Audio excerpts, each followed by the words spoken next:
Science से जो questions आने की संभावना है वो मिनिमम जो है 30 से 35 क्वेश्चंस तो आना ही आना है। तो मैं आपको इजी तरीके से बताने वाला हूं कि कौन से चैप्टर आपके लिए महत्वपूर्ण है जहां से प्रश्न जो है वो साइंस के पूछे जाते हैं। तो ये आपको श्वसन तंत्र में आपको बहुत छोटा है, 4-5 इसमें फैक्ट ही बनता है जहां से प्रश्न पूछे जाते हैं। तो ये वो सेक्शंस है जहां से क्वेश्चंस, इसमें से भी आप यह मान के चलिए कि 1 से 2 क्वेश्चन तो 100% आएंगे। सब्सक्राइब कीजिए doctor Ranjit Kumar Singh IAS channel को और साथ ही साथ बेल आइकन को भी दबाइए अपने यूपीएससी और अदर स्टेट पीसीएस की एग्जाम की तैयारी को द बेस्ट करने के लिए। हेलो फ्रेंड्स, तो मैं बहुत दिनों के बाद फिर से आ गया हूं आप लोगों के बीच, और चूंकि अलग अलग ड्यूटीज में लगा था जिसके चलते बहुत डिले हुई और फाइनली मैं आपके सामने हूं।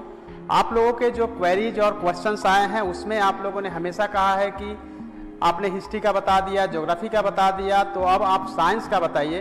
क्योंकि मैंने जो वेटेज बताया था उसमें आप लोगों ने देखा था कि साइंस से जो क्वेश्चंस आने की संभावना है वो मिनिमम जो है 30 से 35 क्वेश्चंस तो आना ही आना है।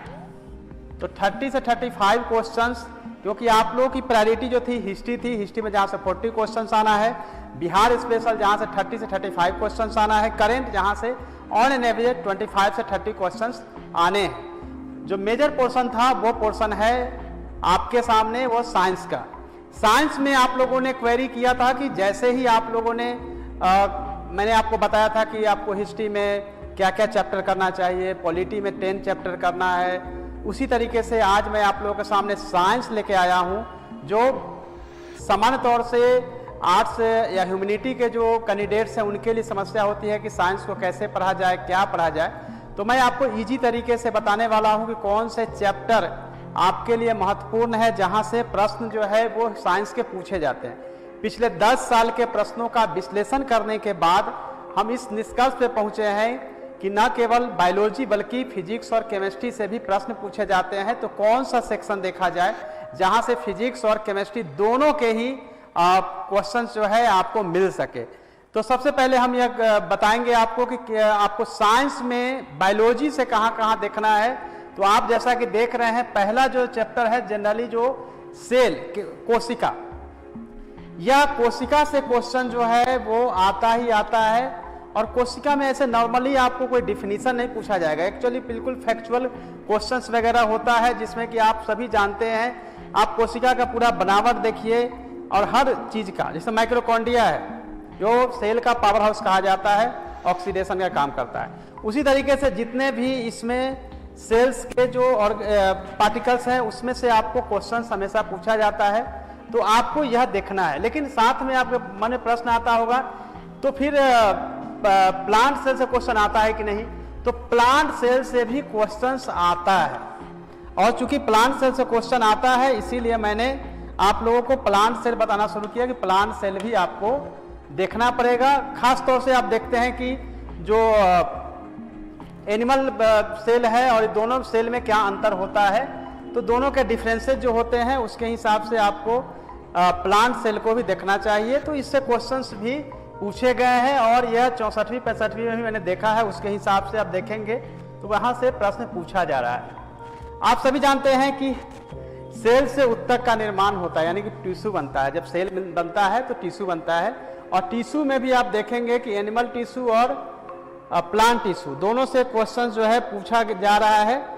तो ये आपको देखना है कि ये भी आपको बहुत छोटा छोटा टिश्यू जो बनता है उससे क्वेश्चंस पूछे जाते हैं। तो आपका नेक्स्ट चैप्टर जो भी आप पढ़ते हैं उसमें आपको इसको देखना है। नेक्स्ट चैप्टर की तरफ चलते हैं, जहां से मैक्सिमम प्रश्न देखने को मिलता है वो है पाचन तंत्र, यानी कि डाइजेस्टिव सिस्टम से क्वेश्चंस पूछा जा रहा है।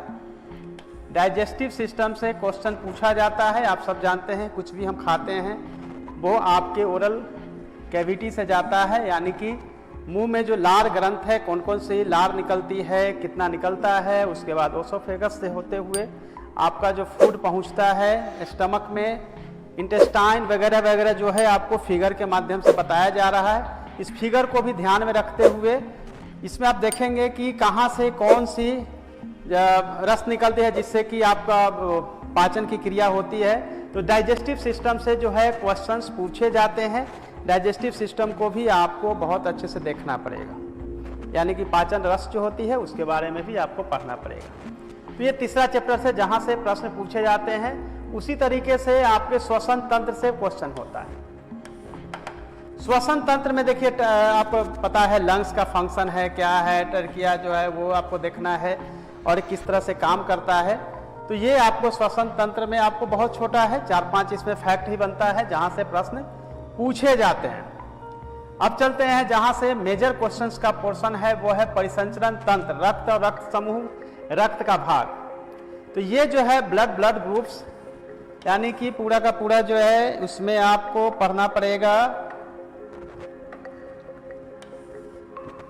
पूरा कार्डियक सिस्टम जो है वो आपको देखना पड़ेगा किस तरह से ये फंक्शन पूरा करता है।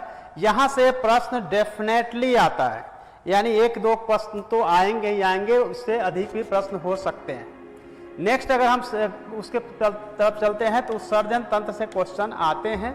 उसमें आप लोगों ने पढ़ा होगा कि रेनल आर्टरी है, वेन्स है, फिर लेफ्ट किडनी, राइट किडनी, फिर यूरेथ्रा से बाहर निकलता है। तो ये पूरा का पूरा आप लोग ने क्लास में देखा होगा। एक बहुत ही, इसमें से बहुत क्वेश्चंस नहीं होते हैं, 4-5 ही इसमें फैक्ट है जहां से प्रश्न पूछे जाते हैं। 7वें चैप्टर की तरफ हम जाते हैं जहां से क्वेश्चन जो है बहुत अधिक पूछे जाते हैं। तो वो देखेंगे आपका जो है पूरा ग्लैंड्स जो है उससे प्रश्न पूछा, अंतःस्रावी ग्रंथियां, हार्मोन्स, इसमें दोनों ही एनिमल और प्लांट हार्मोन्स, दोनों ही हार्मोन से क्वेश्चंस जो है वो पूछे जाते हैं। आप सभी जानते हैं कि कौन सा ग्लैंड्स कहाँ पे है, उसके क्या फंक्शंस हैं, उसके अगर प्रॉपरली फंक्शनल ना होने से क्या स्थिति या क्या प्रॉब्लम्स हो सकती है। तो इसीलिए आपको यह ग्लैंड के बारे में भी पढ़ना पड़ेगा और यहाँ से प्रश्न पूछे जाएंगे और यहाँ से भी डेफिनेटली प्रश्न आ रहा है, इस बार भी क्वेश्चंस पूछे जाएंगे। यह वो सेक्शन है जहां से भी प्रश्न बार बार पूछा जाता है, वो भी आप लोगों को देखना चाहिए।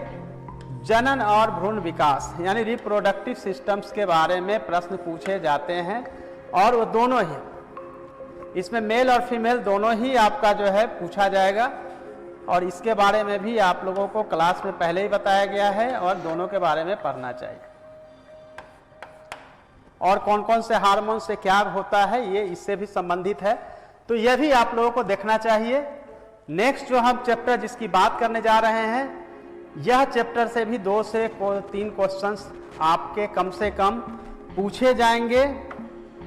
इस चैप्टर पे भी खास तौर से आपका फोकस होना चाहिए। जैसे आप देखेंगे वायरल डिजीज, इससे प्रश्न जो है आते ही आते हैं। Bacterial disease, fungal, genetic disease, ये ऊपर वाले जो 3 हैं उसमें आप देखेंगे कि हमेशा डिजीज दिया जाता है और सामने आपको मैच कराना होता है कि वायरल है, बैक्टीरियल है, फंगल है। तो ये आप लोगों को ये डिजीज से एकदम 100% जो है क्वेश्चंस तो आना ही आना है और आता ही आता है। उसी तरह से जो वंशानुगत बीमारियां हैं उसके बारे में भी आपको यहाँ से हेमोफीलिया वगैरह बहुत सारी है और उसके बारे में भी आपको जानना चाहिए। इवन कि plant disease and their treatments जो है उसके बारे में भी आपसे क्वेश्चंस पूछे जाते हैं। तो यह वो सेक्शन है जहाँ से 2 से 3 प्रश्न का भी संभावना जो है और यहाँ से क्वेश्चंस आएंगे ही आएंगे।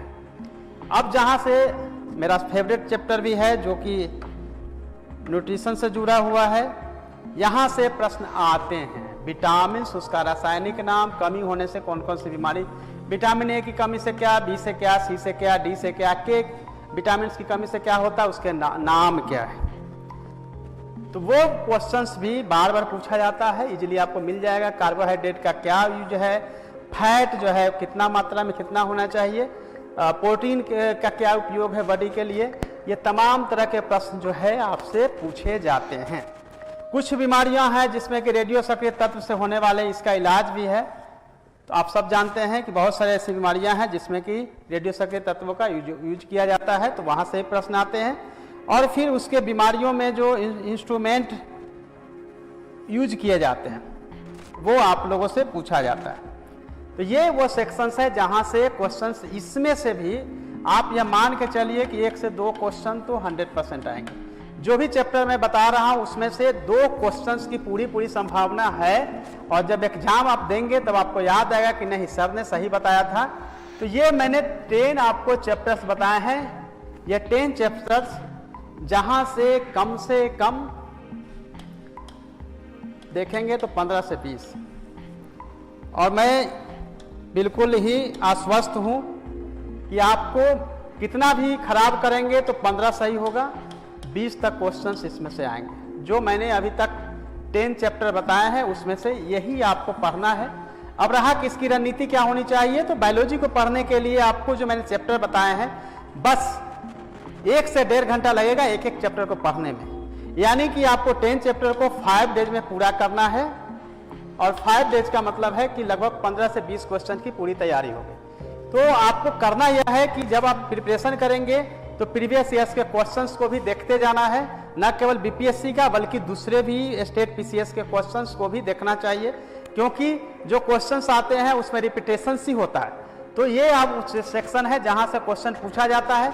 अब चूंकि मैंने बताया था आप लोगों को कि बायोलॉजी से ही आपको पढ़ना है, उसमें भी ह्यूमन बेड से पढ़ना है, लेकिन प्लांट के भी कुछ सेक्शन है जहां से प्रश्न पूछे जाते हैं, इसलिए उसको पढ़ने की जरूरत है। मैक्सिमम अगर क्वेश्चन देखेंगे तो 5 हो सकता है, 5 से 7 से ज्यादा क्वेश्चन नहीं हो सकता है, 5 to 7 ही क्वेश्चन हो सकते हैं। और बहुत छोटा चैप्टर है जिसको कि पढ़ना चाहिए, जैसे कि तत्व, यौगिक और मिश्रण, जैसे एलिमेंट्स, कंपाउंड्स एंड मिक्सचर्स। तो इससे क्वेश्चन जो है, ये क्वेश्चन की पॉसिबिलिटी कभी आती है कभी नहीं आती है, लेकिन एक क्वेश्चन की पॉसिबिलिटी जो है यहाँ पे रहती है। ये देखिए बिल्कुल इजी है, आप सभी ने 10th में 10+2 में भी पढ़ा होगा।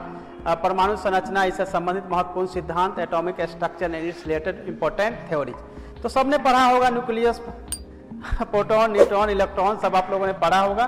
सिंपल जो है इससे क्वेश्चन जो है, एक क्वेश्चन की पॉसिबिलिटी होती है, डायरेक्टली क्वेश्चन नहीं आता है, लेकिन इनडायरेक्टली क्वेश्चन जो है इससे रिलेटेड होते हैं।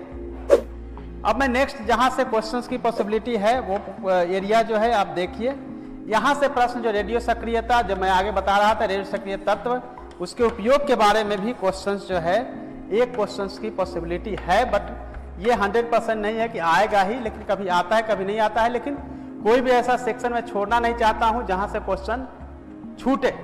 उसी तरह से आप देखेंगे धातु और उसका उपयोग जो है, यहां से प्रश्न जो है वो आता ही आता है, तो इसकी तैयारी आप लोगों को करना पड़ेगा। ये आप लोगों को देख लेना चाहिए, धातु और उनके अयस्क जो है, इससे क्वेश्चन जो है एक की पॉसिबिलिटी रहती है।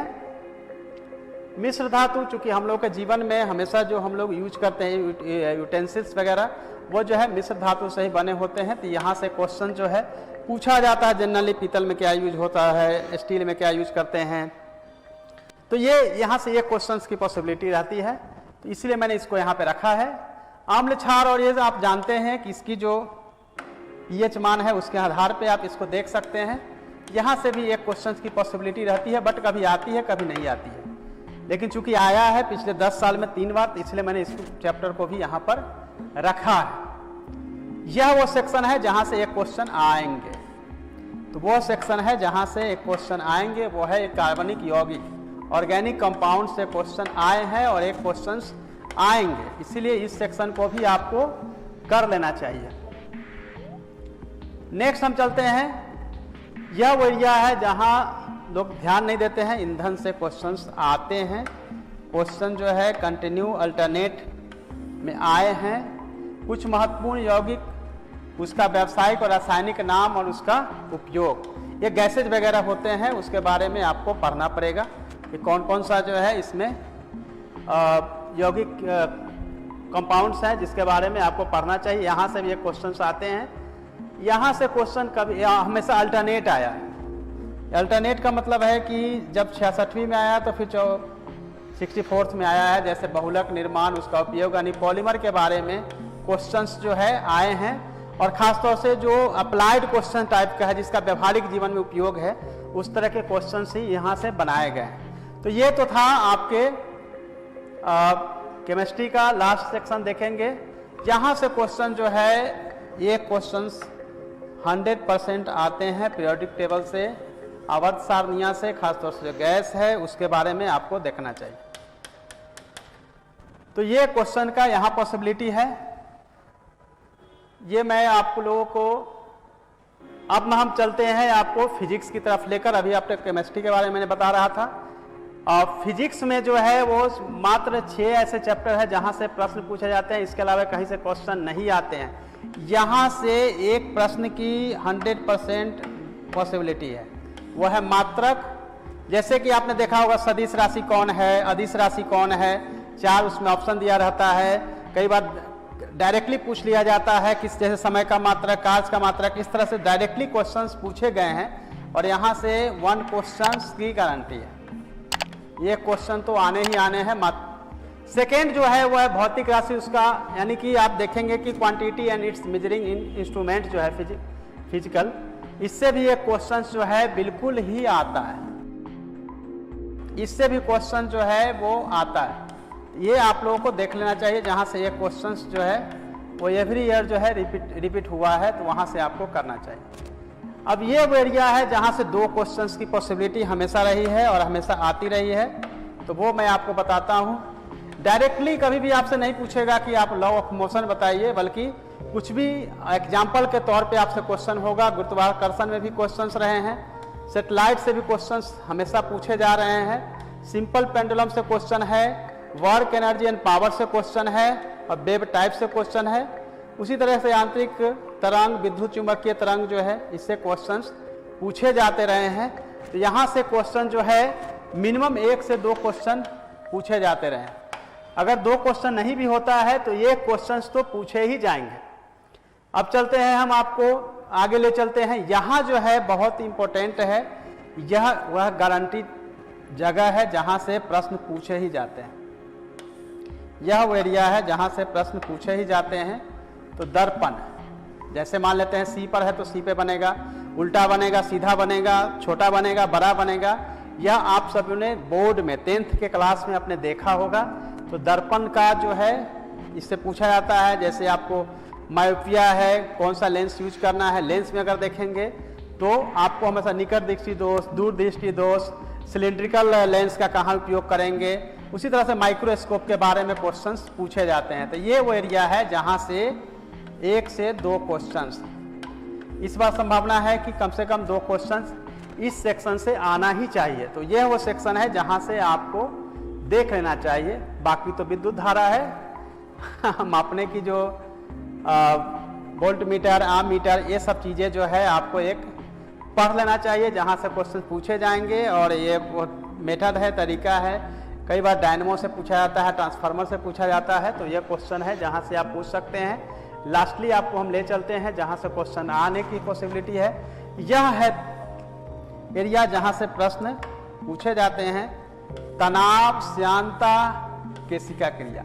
आपको देखिए ये समझ में नहीं आएगा, लेकिन कई बार क्या होता है कि जैसे लालटेन में क्यों, किस तरह से केरोसिन ऊपर की तरफ चढ़ता है, स्ट्रो से जो हम लोग जूस पीते हैं या फिर नारियल पानी कुछ भी, वो किस तरह से ऊपर चढ़ता है, या फिर हम फाउंटेन पेन से लिखते हैं तो ऊपर की तरफ किस क्रिया से चलता है। ये सभी तरह के क्वेश्चन जो है वो केशिका क्रिया, श्यानता और तनाव में ही होता है। तो यहाँ से 1 से 2 क्वेश्चन, यह वो एरिया है जहाँ से क्वेश्चन पूछे जाएंगे। अब आप लोगों को ब्रीफली मैं बताना चाहता हूँ कि बायोलॉजी का जो सेक्शन है बहुत इंपॉर्टेंट है। बायोलॉजी से 15 से 20 प्रश्न, फिजिक्स से क्वेश्चंस और केमिस्ट्री से, तो केमिस्ट्री से अगर देखेंगे तो मुझे लगता है कि 5 से 7 क्वेश्चन, और फिर केमिस्ट्री से 5 से 7 क्वेश्चन, और फिर फिजिक्स से 5 क्वेश्चन। यानी कि अगर हम डिवाइड करके देखेंगे तो ऐसे कर सकते हैं कि बायोलॉजी से जो क्वेश्चन होंगे वो 15 से 20 होंगे। उसी तरह से केमिस्ट्री का वो पोर्शन होगा जहां 5 से 7 क्वेश्चंस, और फिजिक्स वह एरिया है जहां क्वेश्चन जो पूछे जाएंगे, यही मान लीजिए 5 से 6 क्वेश्चन। यानी कि मिनिमम अगर कम से कम देखते हैं तो 25 क्वेश्चन, और अधिक से अधिक क्वेश्चन देखते हैं तो होता है 13 और 20 यानी 33। जो मैं बता रहा था उसी के आसपास उतरता है। ये क्वेश्चंस का एरिया है जहां से क्वेश्चन पूछा जाएगा। अब आप लोगों के मन में आएगा कि कौन सी किताब से पढ़ना चाहिए, क्योंकि अभी समय भी मिल गया है और आप लोगों को तैयारी भी करनी है। तो मेरे ख्याल से जो बुक्स हो सकती है वो NCERT की बुक्स जो है 9th 10th की जो साइंस की बुक्स है उससे पढ़ सकते हैं। या आपके पास अगर एनसीईआरटी पढ़ लिए हैं और फिर भी आप चाहते हैं कि थोड़ा और फर्दर नॉलेज हो, तो घटना चक्र की एक साइंस की बुक आती है पतली सी, उस किताब से भी आप तैयारी कर सकते हैं। बहुत ही सिंपल सी है, कोई गाइड से अगर पढ़ना होगा तो वहाँ से ही पढ़ सकते हैं। लास्ट में मैं बताना चाहता हूँ कि बीपीएससी का जो एग्ज़ाम है वो 30 अप्रैल को नहीं होने जा रही है, लेकिन इसका मतलब यह नहीं है कि महीना 2 महीना एग्ज़ाम का डेट बढ़ने वाली है। एग्ज़ाम का डेट जो है वो 30 अप्रैल प्लस माइनस 5 डेज 6 डेज ही हो सकता है, यानी आपको 1 वीक का मैक्सिमम 1 वीक का आपको एडवांटेज या फ़ायदा हो सकता है, इससे ज़्यादा नहीं होगा। यानी जिस पेस में, जिस आप एनर्जी के साथ अपनी स्टडी कर रहे हैं, रिवीजन कर रहे हैं, उसको कंटिन्यू रखना पड़ेगा। और मेरे चैनल से आप कंटिन्यू जुड़े रहें ताकि ऑथेंटिक इन्फॉर्मेशन आपको मिले और आप जानें कि किस तरह से आपको तैयारी करनी है। अदरवाइज जो है भटकाने और भटकने के लिए किताब भी बहुत सारे हैं और यूट्यूब चैनल भी बहुत सारे हैं। तब तक के लिए सबको ऑल द बेस्ट, अपनी तैयारी कंटिन्यू रखें। धन्यवाद।